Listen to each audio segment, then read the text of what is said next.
তো বন্ধুরা দেখো, আমি মাছ নিয়েছি, কেটে ধুয়ে পরিষ্কার করে নিয়েছি।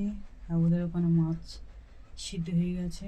এখানে আমি ভাত, গরম ভাত ঠান্ডা করতে দিয়েছি। ভাতটা আমার হয়ে গেছে। আর এবারে দেখো মাছটা কী দিয়ে রান্না করবো এখন ঠিক নেই। তো এখানে লৌকিটা নিয়ে নিয়েছি, কাটবো। কেটে এখন মাছের মাথা, ডিমটি মাছের চচ্চড়ি বানাবো। কেটে কেটে নিয়ে কী দিয়ে রান্না করবো আর কি করবো এখন সব নিয়েছি, দেখা যায়। আর এখানে আমার লঙ্কাগুলো সব পচে গেছে আর পেকে গেছে, কোনোটা আর ভালো নেই। ফ্রিজের ভিতর ছিল ঠাসা হয়ে না,